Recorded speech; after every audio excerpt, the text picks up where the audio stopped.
Okay, let's talk about infinite loops. What are infinite loops? Infinite loops are something that every programmer is going to have happen to them if they're actually programming on their own. So let's say I create a while loop, right? Int I equals 1, right?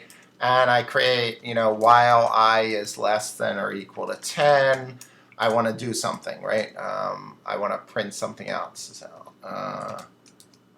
hello there, and I'll put the value of I, right? I.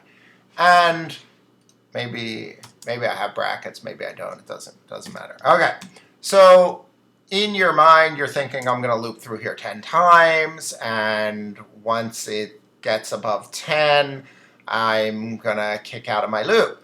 And inadvertently, in your haste, you forgot to increment I, right? So what's going to happen? I is 1. It comes in. Is I is 1 less than or equal to 10? Yes, it prints this out. Drops down, comes back up. Is 1 less than or equal to 10? Yes, it is. Prints it out.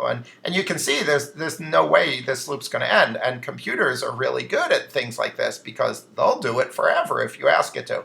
So when I run my code, right, oh, it keeps scrolling by, right? Scrolling by, scrolling by, scrolling by, and I can't end it. This is called an infinite loop. Now, the way you end this in Eclipse is you'll see down on the console this little red button. This means that your program is still running.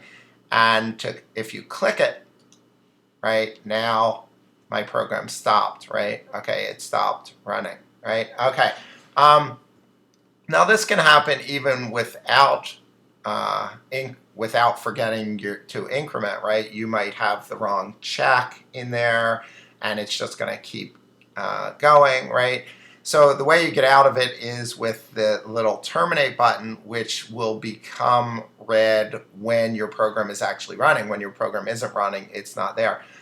So that's an infinite loop, and it's going to happen to you. If you're programming in the console, not in Eclipse, you would hit the control. You would hold control down and hit C for control C, and that would end it.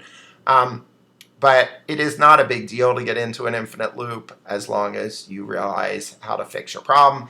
And to fix my problem, I would just do I++ here, right? And fix my problem. And now when I run it, I'm not in an infinite loop, right? So now you know the meaning of infinite loop. It's kind of funny, actually, in the area where Apple's old campus was, not since they built the spaceship, although the old campus still exists. There's still a lot of Apple employees there. The main road into their campus was called Infinite Loop, right? And programmers got the joke, and non-programmers just thought it was the name of the road. But anyway, the name of the road is still Infinite Loop. And it's actually at their old campus right off De Anza Boulevard. Okay, enough of infinite loops and knowing how to terminate them on Eclipse.